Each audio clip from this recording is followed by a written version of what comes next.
¿Te ha tocado tratar con un adulto mayor en tu círculo cercano que ve o escucha cosas que no están ahí? ¿Nos podrías comentar un poco más de tu experiencia y qué tal fue? Sí, creo que la abuela de algún primo tuvo alguno de lo que me estás mencionando. Me decía, o sea, lo que me comentaba es que decía que veía como que una especie de arañitas en las paredes, o a veces que alguien apagaba la luz y las prendía. Pero fue algo súper superficial, pero que me acuerdo más o menos de lo que me dijo. De hecho, mi primo no estudia ninguna carrera relacionada a salud, entonces creo que lo tomó como que algo más vagal. Algo como si fuera común para ser adulto mayor, ¿no? Creo que no le dio la importancia necesaria en ese momento, y cuando me lo comentó, creo que yo tampoco. Mi abuelo tenía discapacidad de cierto modo, discapacidad podríamos decirlo mental, más que todo por una enfermedad.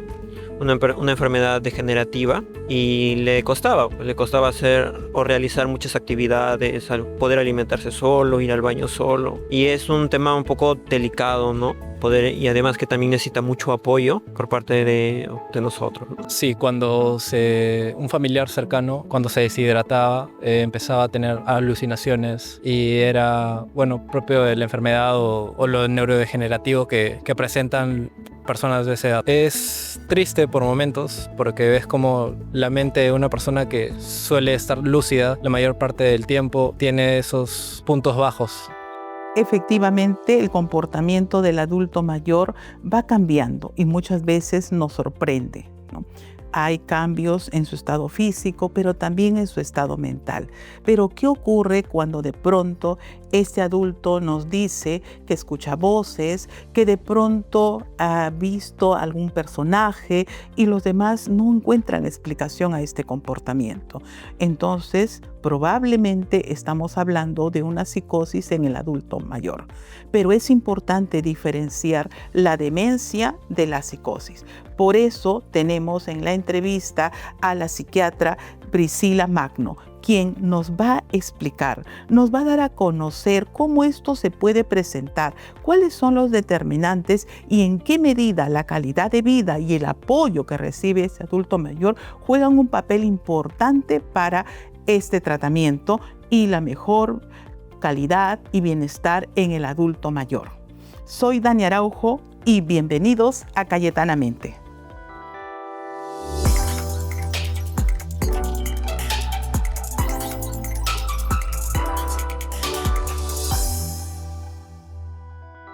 Bienvenida, Priscila, especialmente nuevamente para conversar sobre el adulto mayor. Sé que esa es tu especialidad y voy a aprovecharme de esta experiencia que tú tienes para poder reforzar un poco más cómo es la salud mental del adulto mayor, ¿no? Quisiera mencionarte que si bien es cierto, el adulto mayor va a tener características propias de su edad, ¿no? Y obviamente algunas enfermedades que van a ir pasando en función a su estado orgánico, pero también aparece una condición mental, ¿verdad? Efectivamente. Vamos a hablar un poquito de esta condición mental. ¿Cómo es el estado mental del adulto mayor? Con respecto al estado mental del adulto mayor, llega algunos cambios, ¿no? En verdad, ya dentro de la parte neurobiológica también tenemos algunos cambios en ellos. Entonces sí existe en ellos, por ejemplo, una disminución de como que la capacidad de retener, pero también no pensamos que es normal, en verdad, que mi papá se esté olvidando dónde deja las llaves, que no reconozca billetes, ¿no? Que deje encendida la hornilla. Ya son cambios que a uno le tiene que llamar la atención, ¿no? En olvidos, cómo cambió la letra, por ejemplo, ¿no? El que no recuerde rostros, eso no está dentro de la normalidad. O sea, es una especie de deterioro cognitivo que va presentándose. Sí. Este deterioro cognitivo, ¿podríamos decir que es el principio de una demencia o qué es propiamente la demencia? Sí, en el caso de que exista ya dificultades, ¿no? Para recordar cosas, dificultades también, como les dije, para reconocer en la parte de cambios de la escritura, de evocar palabras, mientras que no O sea, si todavía no hay un déficit a nivel, por ejemplo, de mis actividades diarias, de las actividades que yo pueda hacer como trasladarme, de que yo pueda cocinar, no hay un déficit en esa parte, yo hablaría todavía de un deterioro cognitivo leve. Ok. No hablaría todavía de una demencia. Cuando ya existe afectación de las actividades, ahí empezaría yo a pensar más en una demencia. Y en determinados niveles, seguramente, ¿no? Ya. ¿Y qué pasa cuando de pronto en esta situación de observar al adulto mayor encontramos que nos reporta que de pronto escuchó alguna voz, ¿no? Que estuvo en su cuarto y vio a alguna persona, que conversó, ¿no? Estos indicadores tienen otro campo en la salud mental, ¿verdad? Sí, efectivamente. Entonces yo ahí ya estoy hablando de un síndrome psicótico, ¿no? En la cual engloba, ¿no? El que yo, por ejemplo, tenga juicios que no se pueden explicar por la realidad, ¿no? Que no van congruentes justamente con la realidad. Y también, como usted ya mencionó, el hecho de las alucinaciones, ¿no? O sea, eso yo pensaría como que una razón, ¿no? Como diríamos, son síntomas psicóticos primarios, pero yo también tengo que sospechar de los síntomas psicóticos en causas secundarias. O sea, me refiero no diagnósticos netamente propias de trastornos mentales. O sea, no voy a pensar que sea una esquizofrenia, no pensaría en primer lugar una depresión con síntomas psicóticos, ¿no? Sino, por ser un adulto mayor, yo tengo que descartar causas secundarias que también pueden dar un síndrome psicótico. Y entonces cuando estamos hablando de la psicosis en el adulto mayor, nos estamos refiriendo a qué cuadro específicamente. Cuando yo me refiero a una psicosis en un adulto mayor, en verdad yo lo estoy hablando a nivel de un síndrome, ¿no? Como acabo de explicar. Es como que solo estoy diciendo los síntomas que observo, pero no sé la etiología, ¿no? Es como cuando yo digo, esto es fiebre, ¿no? Pero yo no sé si eso se trata de una infección en mi pulmón, o sea, si se trata, ¿no?, de una neumonía o se trata de algo gastrointestinal, no. Solo estoy viendo el síntoma. Entonces, a eso me estoy refiriendo. Y si estamos hablando del síntoma, estamos considerando una alerta. Sí. ¿Verdad? ¿Y cómo manejar esta alerta? ¿Qué debemos hacer? ¿Cómo trabajar con este asunto? Aquí pues va a ser muy importante la intervención de un médico, ¿no? En este caso sí va a requerir, ¿no?, en verdad un equipo. Y es un equipo ya multidisciplinario, porque por ejemplo, ¿no?, la parte mental le voy a evaluar pues psiquiatría, ¿no? Pero si yo quiero descartar justamente causas secundarias, acá también entraría geriatría, ¿no? Y así, o sea, podrían entrar otros profesionales de salud que también son importantes para descartar la causa de esa situación que se sí. pueda presentar. ¿Hay factores reconocidos o que de alguna manera podrían ser determinantes para que una persona comience a tener este cuadro? Entre los factores que uno puede tener, por ejemplo, propiamente, ¿no?, si yo me enfoco en la parte de salud mental, tendría, por ejemplo, un tipo de personalidad, ¿no? Por ejemplo, que yo esté en aislamiento social, que no tenga muchos vínculos, el que yo también haya tenido familiares, ¿no?, que hayan tenido un diagnóstico de salud mental. Acá, en la parte de esas antecedentes es menor a comparación de los jóvenes, en verdad, ¿ya? Y en otras, cuando yo sospecharía de causas secundarias, el mismo hecho de tener algunas comorbilidades, ¿no? Si yo tengo hipertensión, alguna enfermedad de un síndrome metabólico, ¿no? Tomo algunas polifarmacia, también me hace sospechar que por ahí puede ser una causa, ¿no? Una causa, pero que de alguna forma ha venido poquito a poquito instaurándose en la persona. Cuando yo hablo en el caso propiamente de salud mental, de causas primarias de psicosis, eso sí, el curso sigue como que un poco más poco a poco, ¿no? Pero si mi curso en verdad fue brusco, yo tengo que pensar más como en causas secundarias, ¿no? Ahí como que un poco también la diferencia por dónde me voy a inclinar a uno versus al otro. Este tipo de pacientes, si tienen apoyo familiar, asumo que podrán manejarlo siguiendo la indicación o la intervención médica, ¿no? Sí. Terapéutica. Pero, ¿qué decimos a estos familiares que de pronto están a cargo de estos adultos para que sea mejor su manejo? Bueno, aquí va a ser muy importante el que los familiares sigan la indicación, ¿no?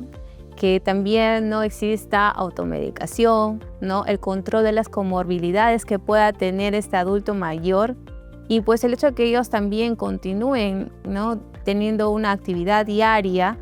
Y acá otra vez recalcamos, ¿no? El hecho que también continúen, ¿no? Teniendo sus entornos sociales en los cuales ellos puedan acudir. Esos son, digamos, los bastones que van a soportar que esta persona continúe con actividades o que de alguna manera se vincule con el medio. Sí. Generalmente, ¿esto se da más en varones o en mujeres? ¿O existe alguna característica en especial que marque la tendencia? En el caso de psicosis primaria, me refiero de salud mental en adulto mayor, sí se ha visto que es más frecuente en mujeres. Es una diferencia, por ejemplo, en cuestión de psicosis en jóvenes. En psicosis en jóvenes la prevalencia está casi equitativa, mientras que en el adulto mayor sí es más frecuente en mujeres. La intervención para facilitar al adulto mayor una vida, una mejor calidad de vida, siempre va a estar orientado al sistema de apoyo, ¿verdad? Sí. ¿No? ¿Y cuáles son esas estrategias que se recomiendan a la familia para que pueda tener esta mejor calidad de vida? Dentro de las estrategias estaría justamente recalcar, ¿no? El tomar el fármaco, ¿no? Guiado con un médico, ¿no? Lo segundo es justamente el no continuar con el mantenimiento de sus círculos sociales. Esos fueran los dos pilares aquí. Que serían, digamos, aquel soporte que va a tener y que la familia debe reforzar. Sí. ¿No? Sin embargo, a veces cuando encontramos un adulto mayor con algún tipo de afección física, ¿no? Suele ser más accesible, la actitud suele ser un poco más positiva de atención, ¿no? Pero cuando ocurre una circunstancia como que el adulto mayor tiene una psicosis, como que la familia tiene ciertos parámetros para vincularse, ¿no?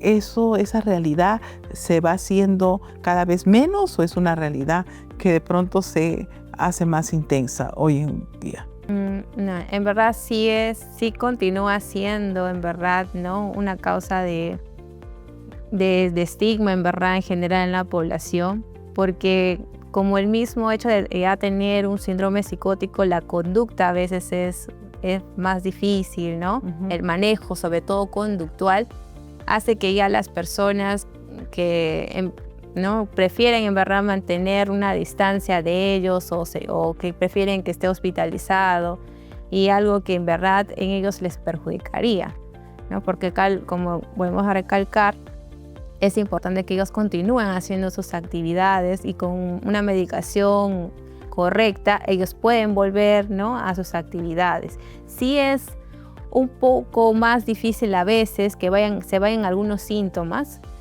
sí, ¿no? Porque también la titulación de la medicación es en dosis más bajas, también hay que esperar respuestas de los fármacos y eso a veces causa justamente algún rechazo de algún familiar, el esperar. La tolerancia de pronto de tener que no quisiera de repente resultados ya efectivos, ¿no? Y justamente basándonos en esa situación ocurre que cuando hay una persona, sobre todo un adulto mayor, diagnosticado con psicosis, la familia que está comprometida también se compromete su estado mental, ¿no?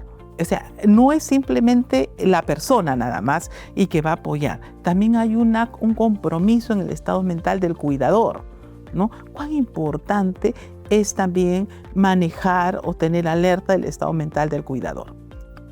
muy importante, ciertamente, ¿no? Porque aquí es el cuidador el que va a estar brindando, ¿no? Siendo soporte emocional del adulto mayor. Así que también es importante cuidar la salud mental de esta persona, ¿no? Por eso es algo que recalco a las familias, es que en verdad no solo tuviera que ver un cuidador, ¿no? Por ejemplo, cuando nosotros vamos a una procesión a cargar un andar de un santo, ¿no? Lo cargan varias personas, 4, y ahí no pesa, ¿no? El santo. En cambio, si lo cargara una sola persona... Pesaría. Exactamente. Entonces, algo así es como que la familia fuera lo ideal que se organice.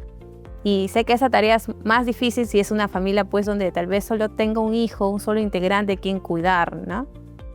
Pero lo ideal fuera esto. Cuanto más soportes familiares hay, esto es más llevadero para él. Más funcional para la familia, ¿no? Entonces estamos viendo que por un lado está la importancia de manejar una intervención terapéutica, manejar un tratamiento con la persona que está teniendo el cuadro, ¿no? También recalcar que la salud mental de los cuidadores, ¿no? Se hace relevante porque en la medida que esté bien, seguramente va a estar bien para poder atender a las personas, ¿no? Sobre todo si es en equipo, me decías, ¿no? A nivel familiar. Y la repercusión social. ¿En qué medida el hecho de que el resto, los amigos, las otras personas, la familia, tengan una situación de empatía o de aceptación o de compromiso de ayuda, puede ser importante? Ya, claro, sí, justamente no, como dije, la parte social sí es también importante, ¿no? Porque a veces sí he tenido casos en las cuales, ¿no? Como de repente solo era un integrante y los vecinos se han metido al cuidado, han apoyado, ¿no? Y ahí va un poco justamente el fortalecimiento de los vínculos que esta persona ha tenido antes de que pasara este suceso, ¿no? Entonces, también podemos formar parte de hacer un cuidador secundario y eso pues también da un alivio, ¿no? Claro, ¿no? Sobre todo permite tener confianza en que se va a tener apoyo, ¿no? Priscila, de la misma manera que habíamos conversado del adulto mayor en otro contexto, me gustaría también pedirte qué recomendaciones tú harías, ¿no? Para este soporte, para la familia que se convierte en coterapeuta, ¿no? Para los amigos que se convierten en coapoyo, ¿no? Y de alguna manera que esto pueda servirle para el bienestar del adulto mayor. Ya, muy bien. Aquí sería muy importante, ¿no? Primero, preguntar al médico, ¿no? ¿Cuál es el diagnóstico? ¿Cuáles son los síntomas? ¿No? Empaparse en verdad en el tema justamente de la cual el paciente está padeciendo. Y dentro de eso, ¿no? Para ellos es muy importante que se den 1 hora al día, aunque sea, ¿no? Para ellos mismos, ¿no? Que hagan alguna actividad para ellos, donde se puedan desestresar, donde puedan sentir, ¿no? Que es suyo totalmente. Y aunque sea 1 hora, si lo hacen adecuadamente, va a ser un momento en el cual van a poder como que retomar fuerzas para continuar este cuidado, ¿no? Y ante todo, recordar que en verdad esta persona no es que quiera comportarse de esa forma, ¿no? Como digo, su juicio ya está totalmente alterado. Los que ellos digan, vean, lo creen, ¿cierto? Lo ven así. Porque es su visión de ellos, ¿no? Ser empáticos entonces es una herramienta que definitivamente cobra importancia en este caso. Muchísimas gracias, Priscila. Es importante que de tu visión estamos viendo cómo nosotros podemos entender al adulto mayor, ¿no? Que el adulto mayor es una persona que ha dado mucho y que ahora necesita recibir. Es así. Muchísimas gracias. Un gusto de tenerte. Gracias por la invitación. Les voy a dar un dato importante. Ustedes saben que muchos adultos mayores que tienen algunas características psicológicas crónicas, ¿no? Como irritabilidad, molestia o estados emocionales dolorosos, comienzan a ser menos intensos al inicio del día y se hacen más intensos al terminar el día. Esto se llama el síndrome del atardecer. Muchos estudios evidencian que adultos, ya sean con características físicas, con enfermedades crónicas o también con alteraciones psicológicas, tienen esta situación de manera bastante frecuente. Si usted conoce una persona adulta mayor que comienza a tener ciertas características al iniciar el día y de pronto en el atardecer comienza a ser más intenso, no lo deje de lado. Esta es una alerta, es una alarma que debe tener en cuenta porque es un síntoma de prevención y por lo tanto es una llamada de atención para que pueda ser atendido este adulto mayor y de esa manera prevenir un riesgo mayor. Debemos atenderlos. Estoy lista para contestar sus preguntas. Raquel Milla nos dice desde Arequipa, mi madre tiene 76 años y dice que hay gente que la sigue. ¿Esto puede ser una psicosis? Raquel, qué importante que puedas identificar algunas situaciones que no son consideradas como un comportamiento normal.